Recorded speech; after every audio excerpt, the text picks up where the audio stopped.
Welcome to today's broadcast about what works in online fundraising. Today we'll be sharing with you some of the things that we've taken away from over 600 online experiments.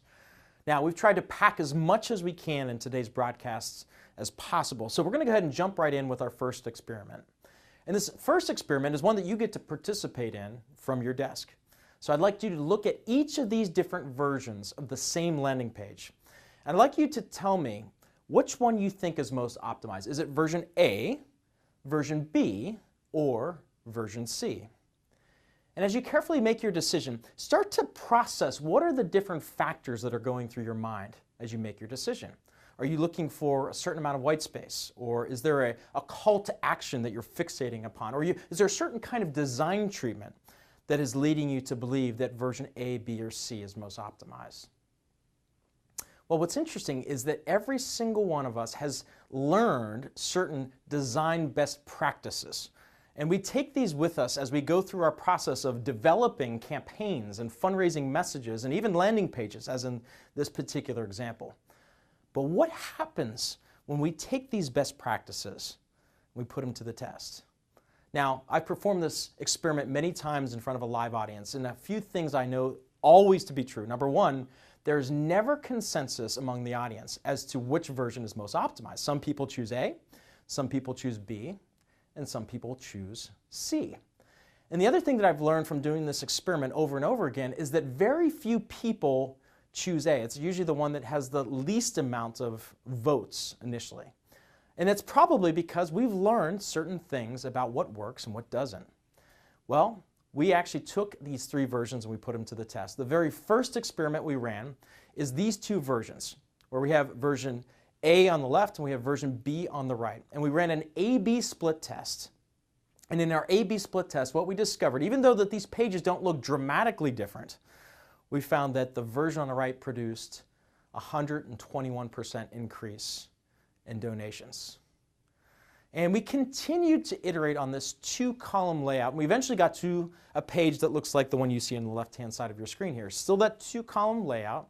And then we actually created a complete redesign. We did what we call a radical redesign. We blew up our presuppositions and we created this really monstrosity-looking landing page you see on the other side of your screen. It's long form, it scrolls forever, and we did the unthinkable. We buried the donation experience at the very end of the page. Now, all of our best practice logic might lead us to think that that long-form page would drastically underperform the control. But in our A-B split test, what we found is that that version on the right, that long-form ugly page, produced a 74% increase in donations, and that was on top of all the other gains that we experienced up to that point. So this leads me to my first key insight that I want you to take away from today, is that testing trumps marketing intuition. Sometimes we think certain things are going to work right. And a lot of times that thinking is based off of certain experiences we've had in the past or certain laws of design that we've learned along the way. But sometimes those best practices can get in our way. Sometimes best practices are not enough. And what we need to do is test using a rigorous scientific methodology. And so a few years ago, I went on a bit of a quest. So this online donor funnel, which is the entire crux of my existence, I spent all of my time thinking about this funnel. And many of you are familiar with the concept of the funnel. The idea is we put different forms of traffic into our website. We're trying to move people from interest to involvement to investment, trying to turn some of our visitors into prospective donors, our prospective donors into new donors, and some of those new donors into people that continue to give faithfully to our organization year after year and time after time. But the problem is that our funnel may be leaking. So if you look at many best practice journals, you'll find that the online donation conversion rate for a nonprofit funnel is between 1% and 4%. And if you break that down by subchannel, if you look at, for example, an email response rate, it gets even worse. 0.15% is the nonprofit industry benchmark response rate for an email appeal. So if you take these factors and flip them upside down, what this tells us is that we have a 96 to 99.85% failure rate in our funnel. Now, I don't know about you, but if I'm going to spend the rest of my life working in this industry, I want to do a little bit better than 99.85% failure. Or else I'm going to probably find something else better to do. So about 9 years ago, I went on a quest. I was trying to find out who is doing the most pioneering work in the area of optimization science in the nonprofit space. I couldn't find anybody in the nonprofit space, and I met these guys, Mech Labs. Mech Labs is the largest marketing optimization institution in the world. They work with some of the largest corporations on the planet, and they help these organizations to optimize their online sales funnel. And what initially attracted me to them is they did tons and tons of research. They've tested over 10,000 different conversion pathways. They record and analyze over 5 million phone calls. They've performed over 1,500 major experiments. And all of their research was focused on trying to answer one single question, which is this: why do people say yes? Why do people say yes? And their central thesis is that they can decode the ways in which people make a decision for yes, that they might be able to engineer more yeses into their customer sales funnels. And based on this research, they've actually codified exact variables that they've found that lead to more yeses. And so when I first met with these guys, I went and talked to them about my funnel. I said, hey guys, we've got this funnel in the online donor space. There's 3 levels to it: interest, involvement, investment. I'm trying to move people consistently through this funnel process. They said, hey, we love the funnel. It's a great analogy. In fact, it's a primary analogy because all of your marketing should be designed to influence a decision. It should be moving people to take action. But the problem with your funnel analogy is that it's distorting reality. People are not falling in, they're often falling out. I said, well, what do you mean by that? And they said, well, tell me about your benchmark response rate. So I said, well, 1 to 4% conversion rate and 0.15% for email, and it's probably even worse for banner and other sources. And they said, yeah, exactly. Most people are not falling in, they're falling out. You need to take your funnel and you need to flip it upside down and realize that people are not traveling down the center. What they're in fact doing is climbing up the sides. And each of these sides of your funnel represents a new potential conversion pathway. And this led me to kind of a new way of thinking. I said, man, we don't have a funnel. What we have is a donor mountain. Our goal as fundraisers is to get our donors to the top of that mountain. And that top of the mountain represents our macro yeses. The ultimate goal of our fundraising experience is to get somebody to make that macro decision. Yes, I want to give a gift to your organization today. But the problem is our donor starts way down here at the bottom. They start down at base camp. And in order to get them to the peak of that mountain, to reach the place where they can actually see the impact that their gift is going to have and really join the ranks of all of our existing donors, there's a series of these different clefts that they have to traverse. There's a series of these trails or these peaks or these plateaus that they need to be able to move through in order to get to that macro yes. And we call those our micro yeses. These are micro decisions that the donor encounters on the way to the macro decision. So the question is, well, how do we move them through these different series of micro decisions? So for example, if I send an email to you, and the goal of this email is to get you to go online and to give a gift, what is the first micro decision that you have to make? Well, if you're like most people, you say, well, do I want to open, right? And there's certain visual clues you use, the to line, the from line, the subject line, that message envelope can be influencing that micro decision. And if you make a decision to open, you may make a decision to read. If you make a decision to read, you have to make a decision to keep reading. And maybe you make a decision to click. And if you click, you get to a landing page. And on the landing page, there's a series of decisions you make as you navigate the content, the copy, the images, the video. Whatever happens to be on that page is moving you through these series of decisions. And maybe that culminates at a call to action, where you decide, yes, I want to give. And you click on that donate button. And then you get to a donation experience, and yet the journey is not complete yet. How many of you get 100% conversion rate on your donation page? I'd say virtually nobody does. In fact, I know nobody does. I've looked at dozens and dozens of organizations, Google Analytics data, and I've never seen 100% conversion rate 100% of the time. So that means that there's a series of micro decisions that takes place, even on your donation form. How much do I want to give? One-time gift, recurring gift. Do I want to designate my gift in some way to certain things? Do I want to make it in honor of somebody or as a tribute to a loved one? These are all decisions your donor makes. And so then the question is, well, what do we do as fundraisers? We're standing here at the peak of the mountain. We can see the beauty of the impact our organization is having in the valley below. But the problem is our donor can't see that yet. So what do we need to do? We need to have some way of being able to lower a rope, right? And our rope is our message. It is the thing that's going to pull the donor up the mountain through these series of different micro decisions on the journey to the macro decision. And the power that makes that rope strong, that holds it together, the strands of that cord, is the essence of this concept of what we call the value proposition. Very simply, the value proposition is this idea that your donor is standing kind of at the center, right? They're in between these two different levels of your mountain. And it's one of those micro decision moments, and they're constantly weighing the cost of continuing versus the value of continuing, right? And what we need to think about in this donor mountain experience is where do these different decision junctions take place in our fundraising? And what we're trying to look for is do we have an area where the perceived cost is higher than the perceived value? And we know that if we have more cost than perceived value, we'll produce a micro no. And it doesn't matter how many micro yeses we've achieved up to that point. If we get one micro no, it'll undo all of the work that we've accomplished up to that point. And this is where the power of experimenting comes into play. We can design an experiment at that junction to try to move the pendulum from cost-heavy, value-light to value-heavy, cost-light. And if we can do that over and over and over again, we get a continuous, unbroken chain of micro yeses, which leads to the macro yes, and we get a conversion. So let me tell you about my first experiment. Many years ago, I was working with the George Bush Presidential Center. It was when I was first kind of coming into this new revelation about testing and optimization. And I was sitting there at one of these conferences, these optimization conferences, and they were teaching me about like these different heuristics and formulas that I can apply to my fundraising.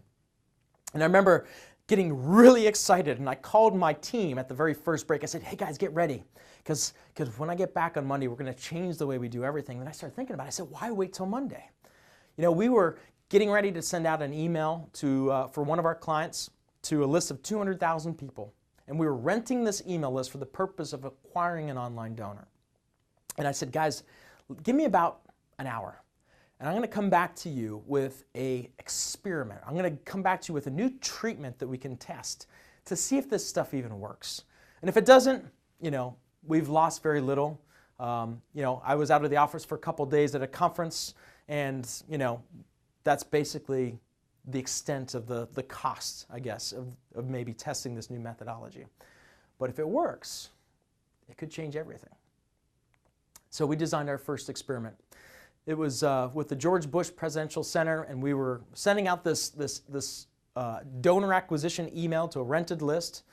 And on the screen, I've got the control and the treatment. The control, which is version A, was performing very well. And the problem is when you have an email, when you have a landing page, when you have some type of marketing asset that's performing well, there's a fear of breaking it. But one of the things that you have to consider is the cost of not doing anything at all.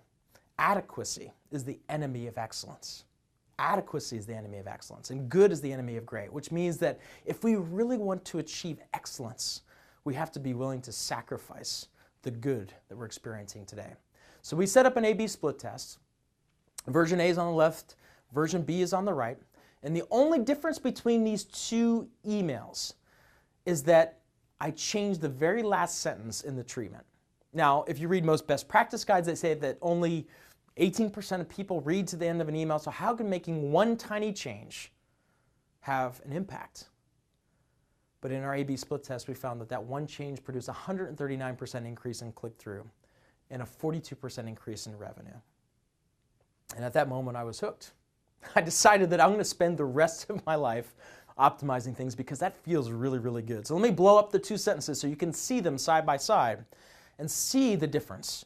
The control, the original version, read like this: please accept this invitation to stand with President Mrs. Bush by making a tax-deductible online contribution now. I mean, it sounds like a typical ask that any organization would make in a fundraising appeal. Give a gift, get a tax deduction. There's nothing really exclusive about that. There's nothing really even all that appealing about that, right? But let's look at the optimized version. It says, please accept this invitation to become a charter member of the George Bush Presidential Center.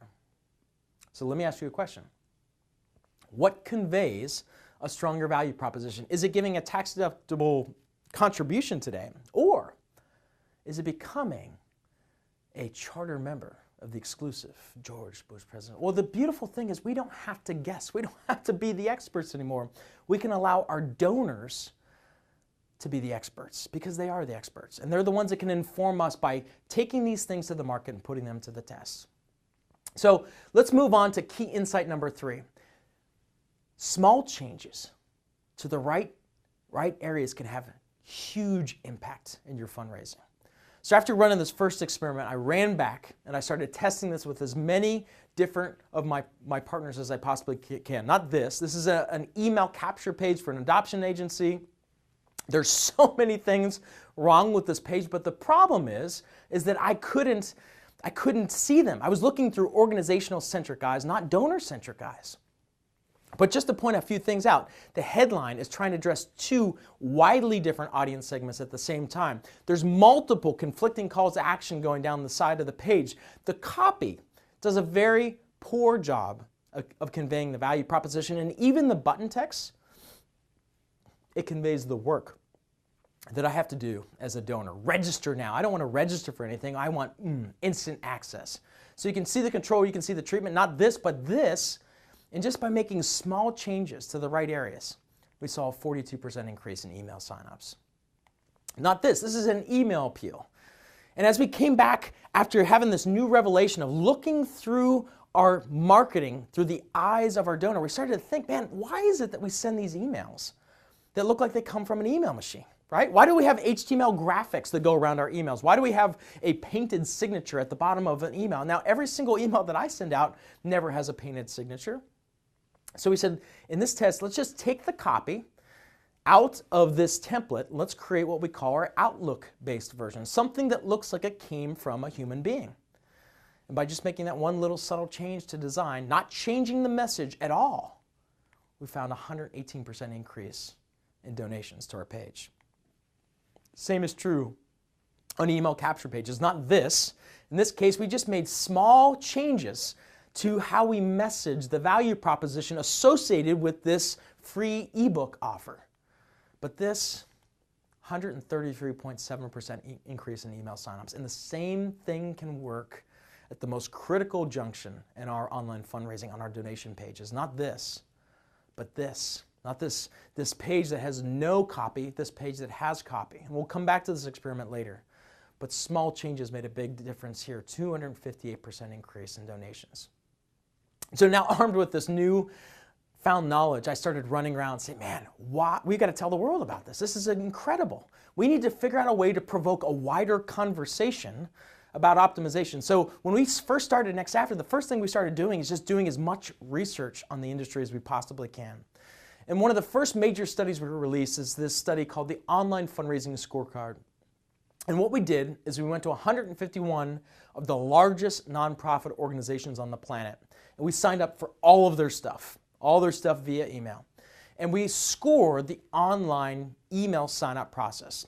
And every single email that we captured, we documented them, we analyzed them, and we waited for them to invite us to become a donor. We waited for them to send us an appeal and ask us to give a gift. And when they did, we gave a $20 donation to every single organization.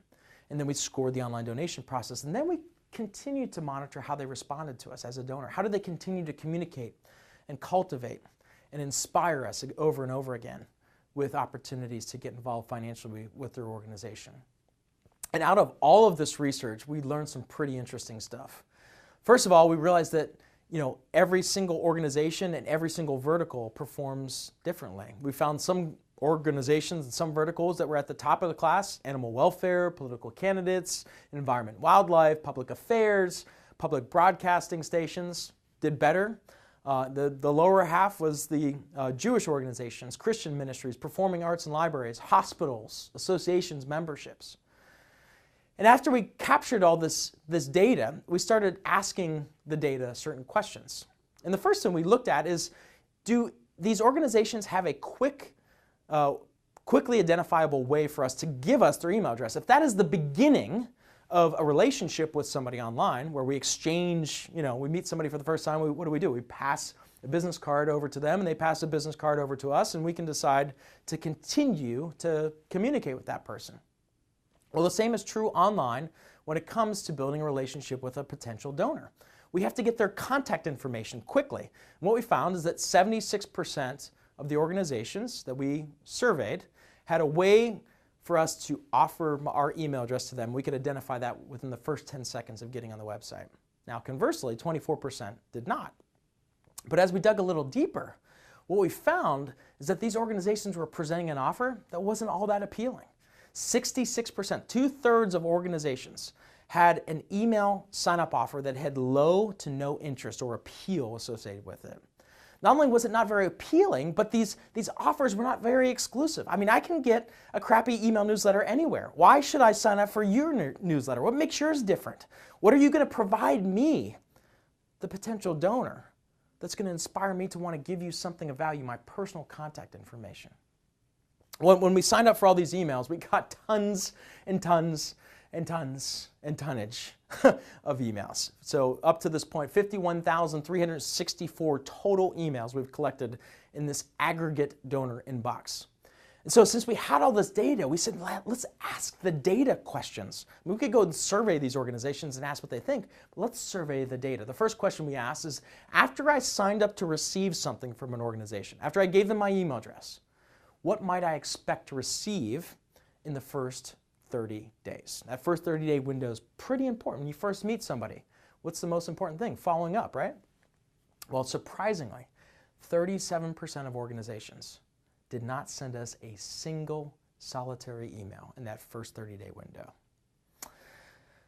Problem: if you don't communicate with people, then how can we potentially form a relationship with these people? So we went and asked another question. We've been talking about the importance of some sort of email welcome series, right? Some sort of automated way to connect the dots from that very first point of interest to a greater understanding of the organization. And that's something that can be done basically with every single email tool that exists. Constant Contact, MailChimp, and every single other one of the big ones can do marketing automation to some extent. So we said, how many organizations are actually doing that? How many have some semblance of an email welcome series? Well, to our big surprise, we found that 88% of organizations did not have anything that faintly resembled an email welcome series. 88% did not. Okay, question number 3. After subscribing, how long does it take for an organization to begin to ask me to give them a financial gift? I mean, after all, our goal is to build a financial relationship with these donors. We need these people to financially support the work that we do so we can continue to do it with greater and greater impact. So we signed up to receive an email. We waited 30 days. 37% of organizations in the study, only 37% of the organizations in our study asked us for a donation in that first 30-day window. We waited another 30 days. We waited until we got to 60 days. By 60 days, only 42% of organizations asked us for a donation.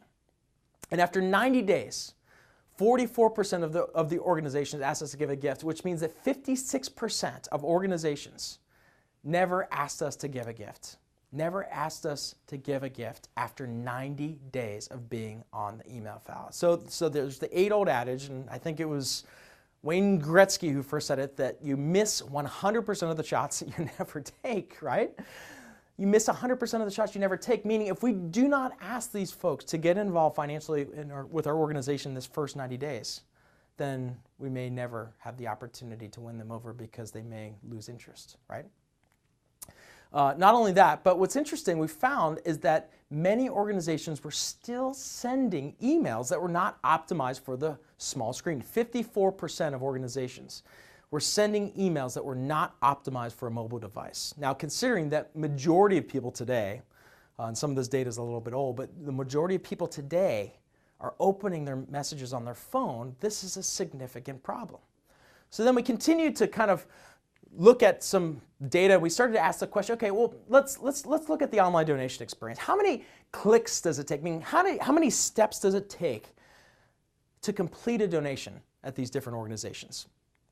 And we started to look at the data, and what we found is that 65% of organizations require 3 or more steps, 3 or more clicks in order to complete the donation.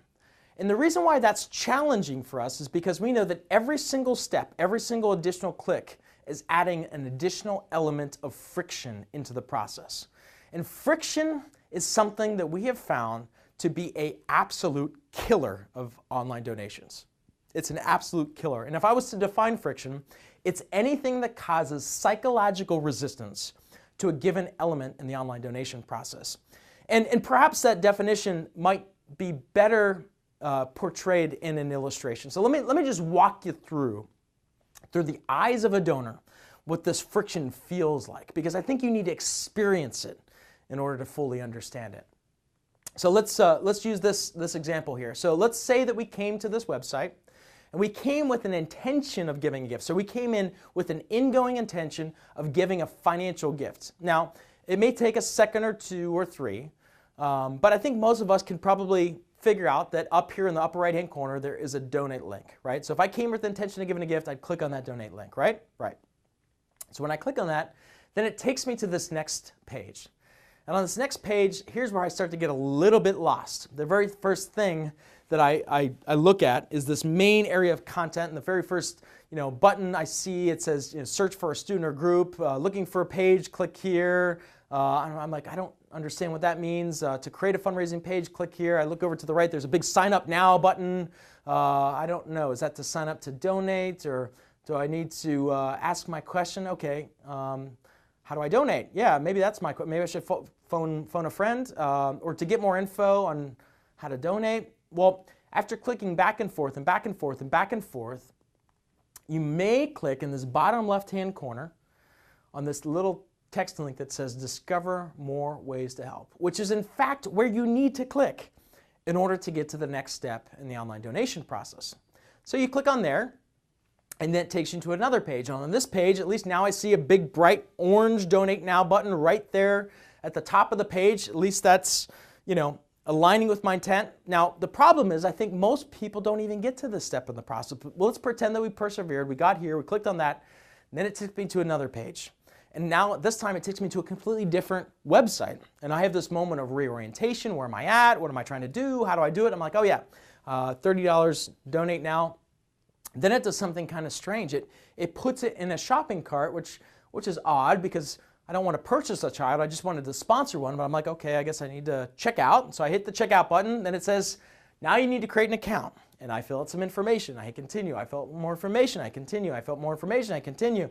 And I've clicked, and I've clicked, and I've clicked, and I've clicked 9, 10 times, and this is the experience that I'm left with. And this is the problem, is that we do this to our donors every single day. We unintentionally make the process more difficult for them than it needs to be. And the reason why this has really crept into our online fundraising is because this is how we buy products online, right? You go through a process, right, and you check out. But there's a problem with that logic, because there's a difference with giving a gift online and making a donation online.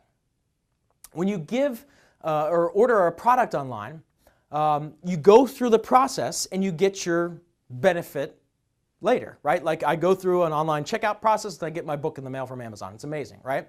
The benefit comes second when you order a product. When you give a gift, oftentimes the benefit that the donor receives, that intangible benefit, that feeling, that understanding that they're making a difference in the world, that intangible benefit is paid first, right? They've been blessed, they've been inspired, they've been compelled with a vision of how their financial contribution can make an impact. And that good feeling that is paid to the donor first and the transaction occurs second.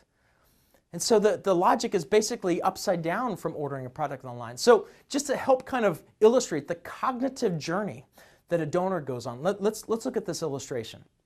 So this blue line represents the status quo. This is where your potential donors live. This is where everybody lives, frankly. Now, in order to get somebody to give a gift, remember, we have to move them from interest to involvement to investment. But the problem is, everybody is down here at the status quo. So what do we need?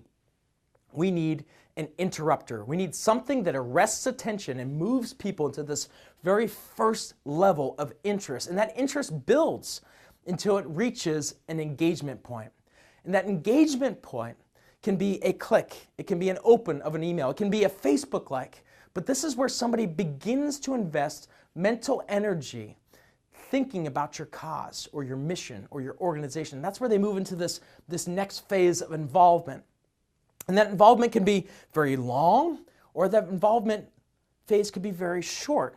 But that involvement builds until it reaches this magical, what I call the moment of decision. This is where you present your ask to your potential donor, right? When you present your ask, they have one or two outcomes. They can say, no, I don't want to give. They return back to the status quo, and it's, game over for today. Or they say yes. And if they say yes, this is where that donor receives that intangible benefit. This is where they receive that, they reach the emotional climax of the experience. And depending on how strong that feeling is, how intense their desire is to want to make a change and a difference in their world, is going to determine the conversion horizon.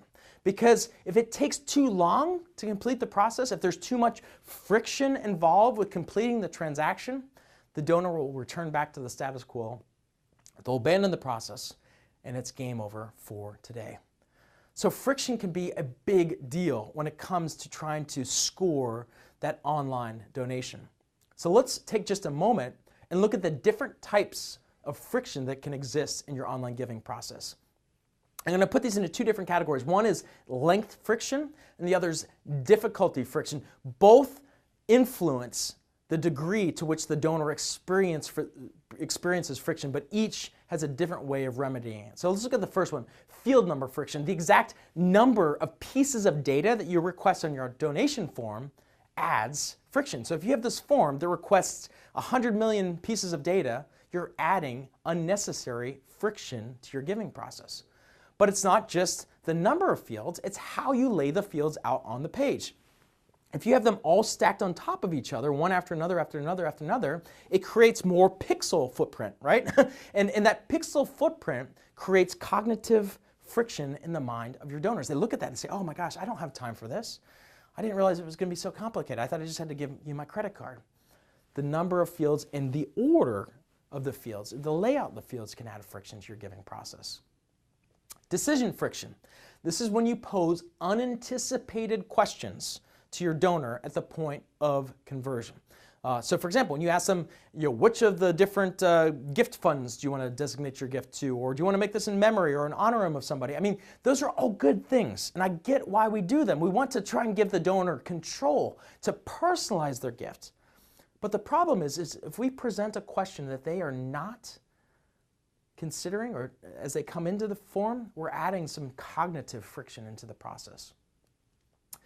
Not only decision friction, but there's also confusion friction. When we use organizational centric language or insider baseball, we start using terms or phrases or codes that our donor doesn't understand.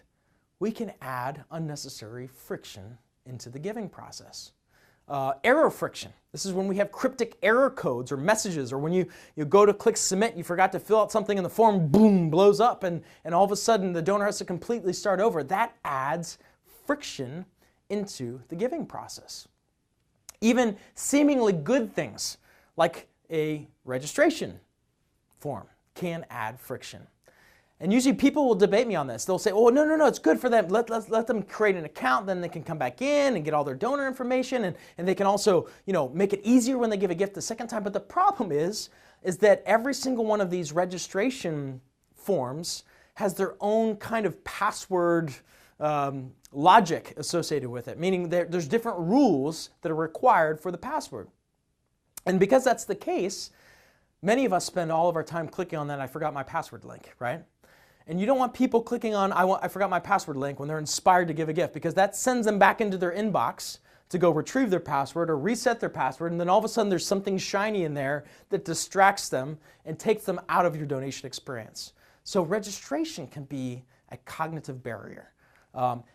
Having people have to wait and wait and wait for the page to load. So load time can add friction to your process. We've done experiments around this. We found that load time can have a significant impact on your ability to get somebody to complete that donor mountain.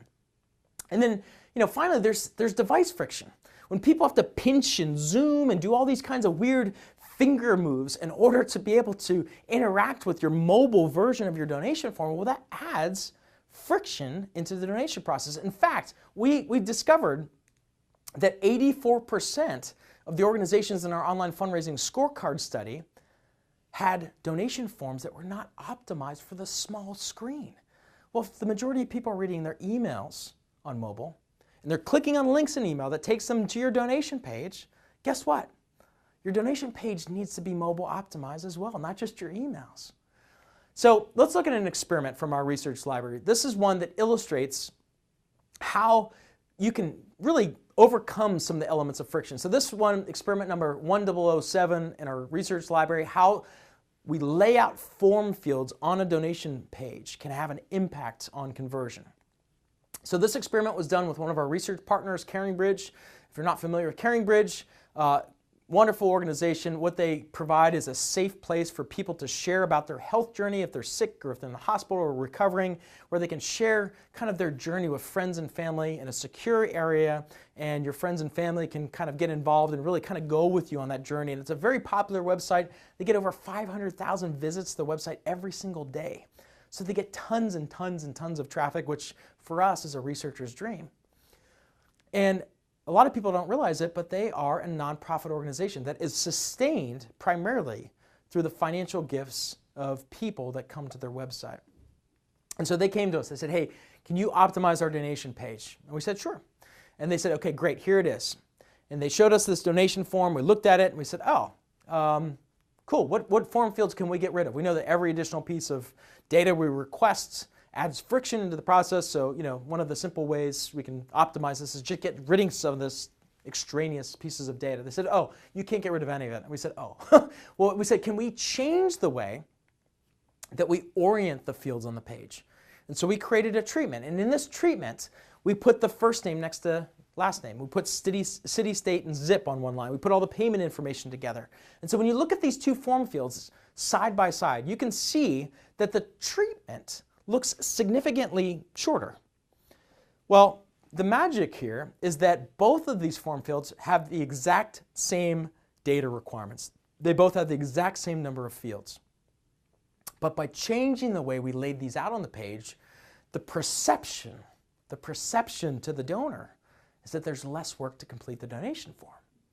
And when we ran our A/B split test, we found that the treatment produced a 39% increase in conversion. Now, for an organization that gets significant traffic to their website, a 39% increase in donation is significant. It's very significant. And this illustrates a powerful, powerful principle that you can take with you to your donation page. And what you need to take from this experiment is that friction is not something that lives on your page. It's not something that lives on your form. It's not something that lives in your email or in your direct mail piece or on your direct response TV commercial. Friction lives in the mind of your donor, right? We have to look through the page to the donor on the other side of the screen and realize that we're entering into a mental conversation with them. And so what we need to do is try and figure out how can we communicate more effectively and reduce some of those cognitive barriers. And one of the ways you can do that is by just reducing your pixel footprint. Very simple. Which brings me to the next key insight. Your potential donor. So you can't just always just solve friction problems, right? That's not the only thing that's affecting conversion. Remember, there's costs and there's value. So friction is a cost. It's a cognitive cost of giving a donation. But there's also value factors. So this next key insight talks about how we can really communicate more value. Because what we have learned through testing is that your potential donor does not understand the reasons why they should give to you. They do not understand the reasons why they should give to you. Going back to the online scorecard, one of the big overarching themes that we took away from this particular study is that organizations are not communicating enough the reasons why somebody should give to them. Why should somebody give to them? What is the exclusive reasons why? What makes them unique? What's appealing about what their organization does? Why are they credible, right? How do they communicate that with clarity so anybody that came to the website can understand it very quickly? And what we found is only about half of organizations have anything that faintly resembles a value proposition on their donation page. And here's why that's critically important. Let's go back to that first experiment we looked at with the Heritage Foundation, where we have the control on the left, we have the treatment on the right, we have this long form page. And based on everything we just talked about as it relates to friction, you would say, man, that treatment looks like it's adding more friction to the page. It's adding more copy. It's adding more length friction to the page. Well, we did. You're absolutely right. We added more length friction, but we also significantly increased the conveyance of the value proposition. We used the geography of the page to map to the chronology of the mind, and that's why we saw such a huge jump in conversion rate. Because this idea of the donor mountain, this is not just a macro concept. It's not something we just apply to our entire funnel. It's something that we can apply even just to one element of the funnel. Like our donation page itself has its own little mini mountain that we have to be able to optimize. So for example, the headline is at the base of the mountain. It's the very first thing that the donor encounters, and the headline has one job. It's to arrest attention and get you to read those first 2 inches, that first paragraph of content. And that first content has to introduce the value proposition. It should get you to want to continue to read and tell you what exactly it is that we want you to do and begin to answer the question why you should do it. The body copy has to reinforce that value over and over again. It has to strengthen the value proposition. It needs to seamlessly transition you into a call to action. And that call to action should seamlessly transition you into a donation experience. So when you look at this page, you can see that we actually optimized it by focusing on optimizing this exact kind of mental journey. We created a headline that arrests attention, gets you to read the first 2 inches. The bolded copy is easy to read, and it lays out the claims of value. We increased the clarity of the value and the credibility of the value by using these embedded quotes from credible third-party witnesses. And you can see the reason why we put the donation form at the very end is because that's the natural place that it belongs in the conversation, right? I can't get you to do something before I explain the reasons why you should do something.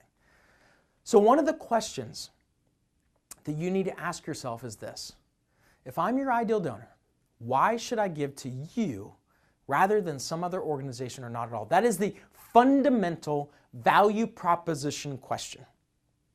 And since this is so critically important, and we found over and over again through our testing lab that answering this question is probably one of the most impactful ways that we can increase conversion, we decided to study this in greater detail.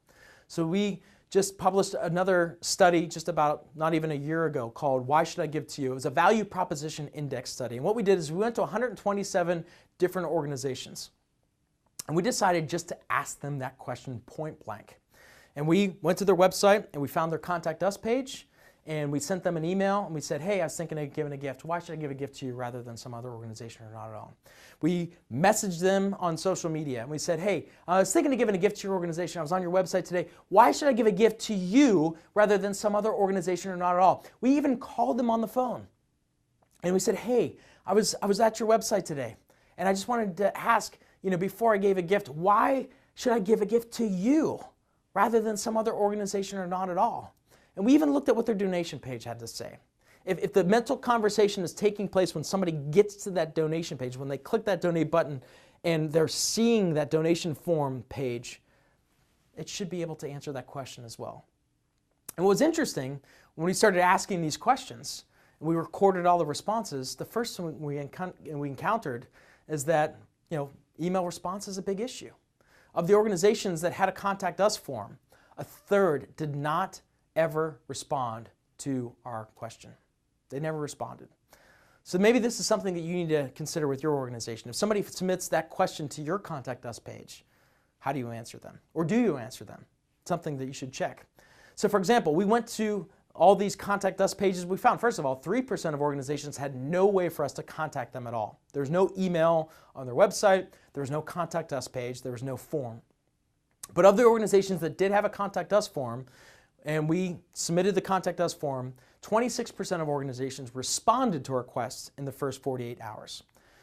We waited a week. After a week, 43% of organizations still had not answered our email. They still had not responded to our question, why should I give to you? And then after a full month, after a full 30 days, 35% of organizations completely ignored our request. You know, as we look at social media, didn't look much better. 33% of organizations that were able to message on social media through Facebook never responded to our request.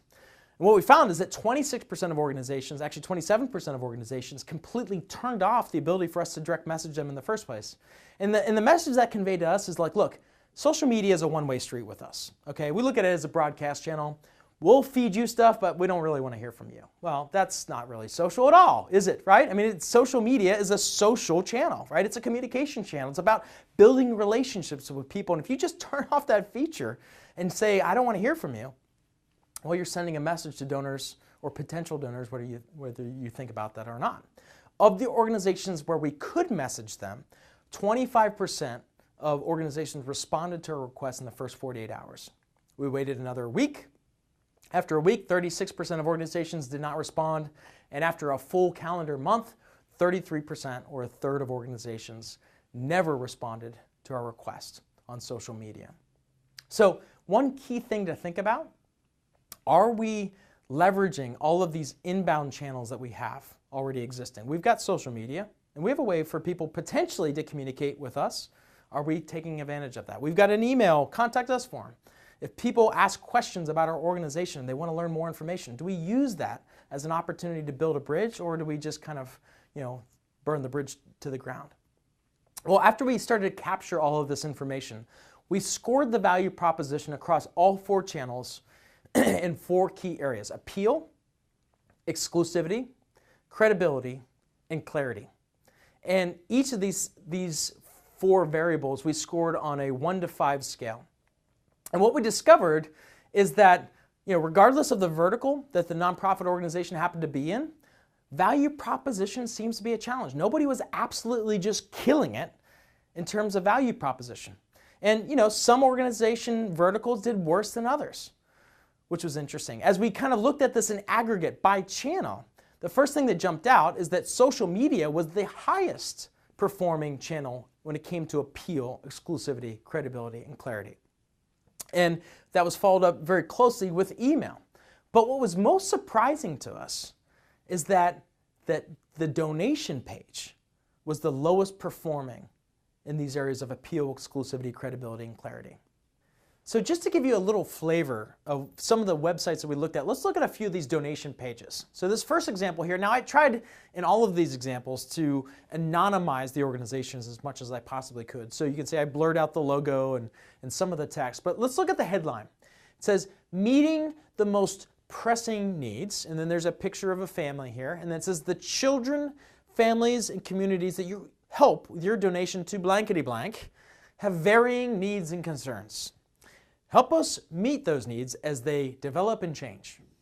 Well, thank you, but you've told me very little to nothing about what you actually do. Like, how exclusively do you meet those needs and challenges? And what are those needs and challenges? And how can I, as a donor, be a hero to these families and children and communities that are in need? Let's look at another example. Again, anonymized, the logo and everything says, whatever your why, thank you. And then there's some copy and there's some text and there's some different ways to give, and you just looking at the headline, like, whatever your why, what does that even mean? I don't even think that's English. Like, I don't even understand what you're trying to communicate. I mean, sometimes, this is funny, sometimes we try to be too clever. We try to be too persuasive and we fail to be clear. But the problem is clarity trumps persuasion. We don't have to be the most persuasive and the most cleverest copywriter in the world. We just have to communicate clearly how our organization creates impact. Now, not all of them were bad. Some of them were quite good. This is a pretty good example here.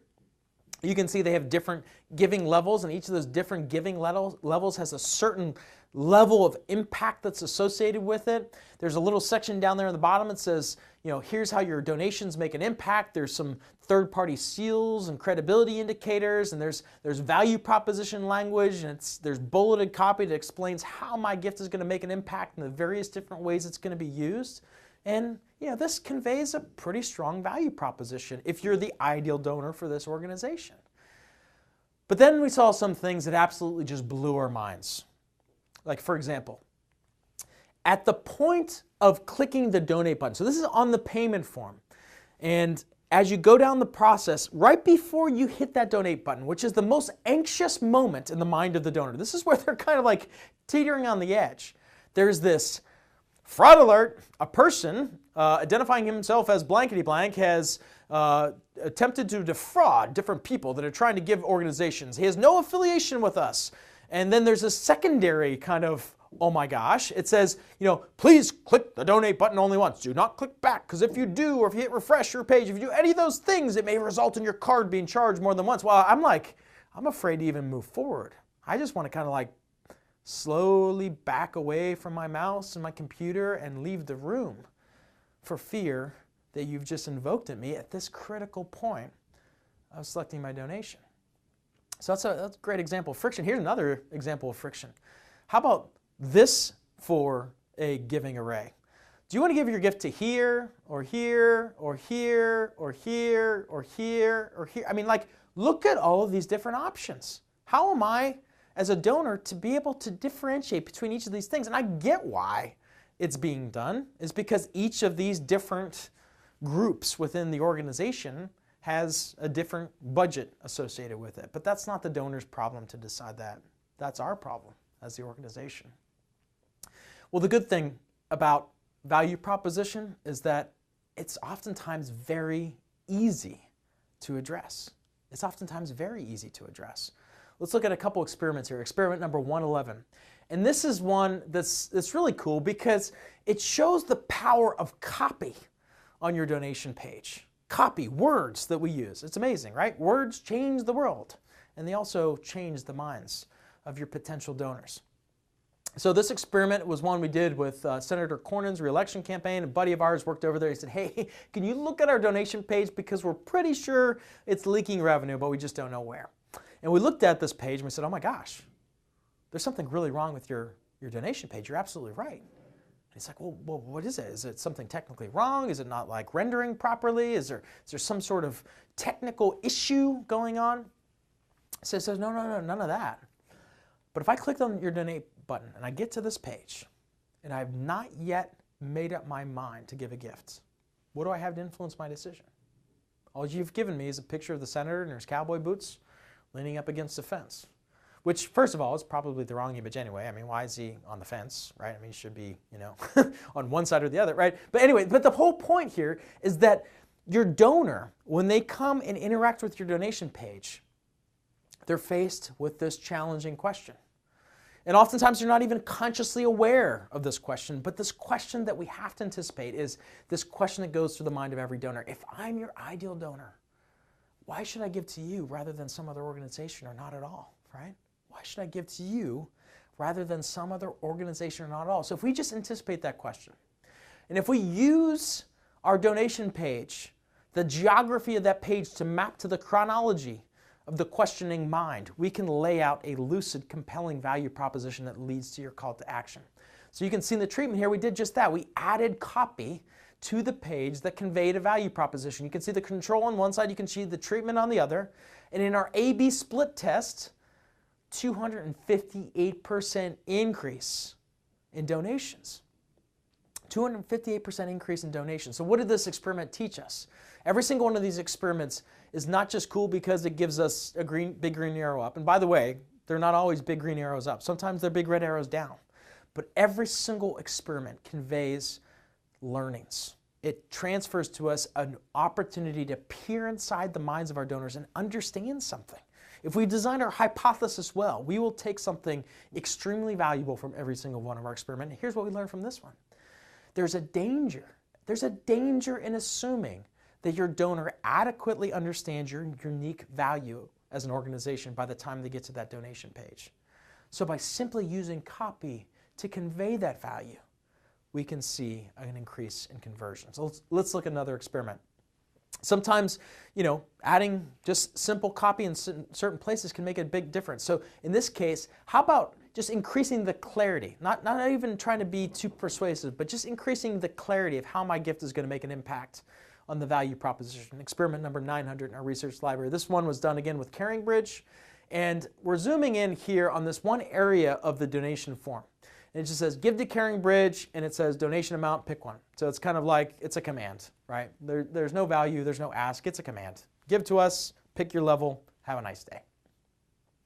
But what if we just take that little box there, and we just added one little sentence that conveyed a value proposition? When you give your gift to CaringBridge, you ensure that your friend has a safe, protected place to receive and share health updates with, and always be there for them. Make your donation today and send a personal message in tribute to your friend, right? Interesting. You're helping me understand why my donation is important, how it creates impact, but more importantly, how it impacts somebody that is really, really important to me, the donor. And so in this A/B split test, we found that just by adding that one sentence that communicated the clarity of the value proposition, we saw a 28% increase in donations. Let's look at another experiment. This one, the control's on the left, the treatment's on the right. Same basic concept here. The control basically just issues a command, your gift makes a wonderful difference. And then we explain with clarity, with copy. Hope and healing start with you. We lay out some copy. There's a little testimonial in there. And we see a huge increase in conversion, 127.6% increase in conversion just by communicating more value on the donation page. But sometimes simple changes are not enough. Sometimes you have to go for broke, and oftentimes creating a radical redesign will create probably the most radical increase in response on a donation form. So let's look at this experiment 3793. So this is where we did a radical redesign. This is a test we performed with the Texas State Historical Association. You can see the control version of the donation page here. There's these different colored boxes with images in them, and each of those, I can tell you because I know, represented a different giving level. There's then some copy underneath there. It says we wrote the book on Texas history, and then it says the future of Texas history is now, and there's a little bit of copy in between there. Interesting, just look at the ordering of this page. It says make your decision on which level you want to give first, and then they tell you the reasons why you should give a gift, and the reasons are kind of not really that clear. So again, if we consider this question, it'll inform us on how we should actually lay out a donation page. If I'm the ideal donor, why should I give to you rather than some other organization or not at all? Well, we considered that question and we created a radical redesign. We created a long form page that had lots and lots and lots of copy. Now, why did we think that that would be okay? Well, first of all, the people that come to this website, they're readers, they're consumers of Texas history. And so we wanted them to read about the reasons why they should become a member of this organization. You can see we started by introducing this compelling headline, get instant insider access to the most exclusive Texas History Club in the nation, right? And then as they get into the first paragraph, we introduce the value proposition and we reinforce this value as you go through each of these different elements of copy. And even as you get to the point of call to action where you have to choose the different levels of Texas membership, we actually de-incentivize people from choosing the lowest level. We called it the basic member level. Well, I don't want to be a basic member. I want to be a Friends of Texas or a Texas ambassador or a President's Council. I want something that has more exclusivity, more value. So you can see the control on one side of the page. You can see the treatment on the other. Radical redesign, completely new concept here. And that test produced a 146.5% increase in donor conversion. So sometimes you have to blow it up. You got to start from scratch and you need to come up with a whole new hypothesis as to why your donor should give to you and lay those reasons out on your donation page. I'm going to get to my last point here. My last point really is in response to this question that we're constantly asked. This is the number one reason why folks engage us. They say, man, how do I grow my online revenue? Which brings me to key insight number 6. There are 3 key metrics that affect online revenue, and the great news is that all of them can be optimized. And we explain this with a concept we call the Flux Capacitor of revenue maximization. I know it's a funny name, but it's a very powerful concept. What this suggests is that there's 3 primary metrics that affect your revenue. It's traffic, it's conversion rate, and it's average gift. And the amazing thing about looking at your data through the lens of this flux capacitor is that each of these factors have the exact same impact on revenue. So for example, if we started with a baseline of 100,000 visitors to a website, we had a 2% conversion rate and a $70 average gift, that would equal $140,000 in revenue. Revenue equals traffic times conversion times average gift. But let's say we do some work and we optimize the online donation experience. And let's say we can get a 26% increase, I'm making that number up, 26% impact to conversion. And let's say that traffic and average gift remain unchanged. Well, that leads to a 26% impact to revenue just by altering one factor. But what happens if you actually optimize 2 factors? Let's say we don't just optimize for conversion, but let's also optimize the upstream sources of conversion. Let's optimize our traffic. Let's optimize our banner campaigns. Let's optimize our emails. Let's optimize our social media. And if we can get a 26% lift to traffic and a 26% lift to conversion rate, now it's a 59% increase in revenue. And if we can move all 3 of these factors, we can see how we can exponentially grow our revenue. So when it comes to strategy, as you start to think about your online fundraising program, I would encourage you to think about 3 primary strategies. Number 1, how do I get more of the right people to show up on my website? How do I increase my traffic, right? And not only how do I get more of the right people to show up, how do I get more of those people to say yes, which is increasing conversion rate? But it's not just getting people to show up and not just getting people to say yes, but we want them to say heck yes. We don't just want them to give, we want them to give generously. And so when it comes to this 3-pronged strategy, you can exponentially grow your revenue producing capacity. And one little note about average gift, one of the biggest things that we've taken away from some of our experimentation is that the value proposition doesn't just affect conversion, but it also affects average gift. Because one of the great things about being a nonprofit is the fact that we do not have a fixed price. We have what's called price elasticity, right? Our customers determine our price. Our donors decide how much they're going to give. And one of the biggest things that we found from our research that affects how much they give is how they interpret your value proposition. So I want to leave you today with 3 challenges. And these are 3 things that you can do today to start moving in the direction, to turning the web into a laboratory, to begin testing and optimizing your way to improved revenue capacity. The first thing I want you to do is I want you to find out where your greatest area of opportunity is. We will produce for you something we call an FCORM report, Flux Capacitor Revenue Maximization Report. And in order to do this, we need 3 pieces of data. In a typical month, how many visitors do you get to your website? In a typical month, how many online donations do you receive? And what's your average gift amount? If you provide those 3 pieces of data, we'll give you a report that looks like this that will show you how you compare in each of these different areas: traffic, conversion, average gift, and revenue compared to nonprofit benchmarks. What this will enable you to do is understand, where should I prioritize my testing? Is it conversion rate? Well, do I maybe get a lot of traffic to my website, but my conversion rate's very poor? Well, that's something that will help you prioritize where you do your testing. Or if you find out that you have very low traffic, you may want to go and invest in doing Facebook ads or social media or some other type of traffic building strategy like search engine marketing.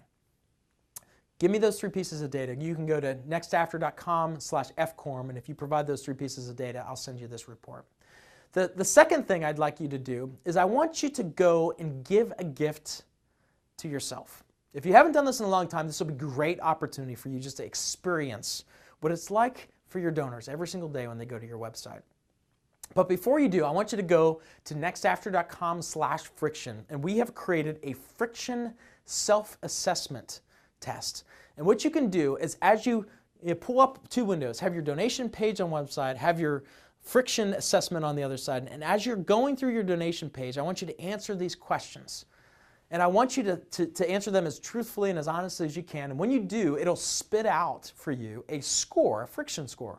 And it'll give you kind of a range to let you know if your web page looks pretty good, donation experience is friction-free, slippy and sliding, or it's going to let you know if you got some serious problems and might be slowing donors down or even stopping them dead in their tracks. So go ahead and do that one. And then finally, I would love for you to start testing. I don't know if you can tell, but our passion is just for testing and optimization, because I think that this represents the greatest opportunity, not just for your organization, but for our industry.